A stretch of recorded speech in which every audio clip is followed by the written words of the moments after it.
defending the most hated characters in Stardew Valley, which I already regret saying out loud, but someone's gotta do it, so here we are. And to begin, we are gonna start with everyone's favorite awkward blacksmith, Clint. Because yeah, he's weird, uncomfortable, and every time he talks about Emily, I think we all experience the secondhand embarrassment. But honestly, he's probably never actually tried to flirt in his life. The man spends his day alone talking to metal instead of people, so I don't think he's creepy, I just think he's completely inexperienced socially. He overthinks everything and panics when he actually has to talk to someone, so like, Clint doesn't need canceling, he just needs a friend and a social tutorial, which I completely relate to. Next up is Demetrius, everyone's favorite science dad. He gets called controlling, but really he's just overprotective and completely logic-brained. With Maru, he's proud and terrifying. She literally built a robot in the basement, and he's doing mental math on how to keep her safe without holding her back. And then there's Sebastian, emotional, unpredictable, and the total opposite of a lab result.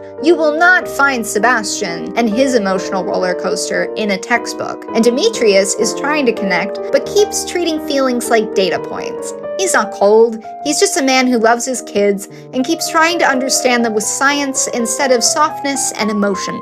And then there's Mayor Lewis, the town's secret-keeping, shorts-losing stress ball of a man who's kinda shady, but come on, he's running a town that's barely being held together by duct tape, Joja's taking over, Pam's screaming and drunk out of her mind, and half the villagers haven't worked in years. He's not corrupt, he's exhausted, and he needs maybe a nap, a vacation, and a functional city council for one. And finally, Pierre, the local shop guy who's one Joja sale away from having a complete mental breakdown. I don't think the man's greedy, I think he's just terrified. I mean, he's fighting a mega corporation with bean seeds and willpower. He's got bills, a business, and a daughter who eats rocks and summons spirits for fun.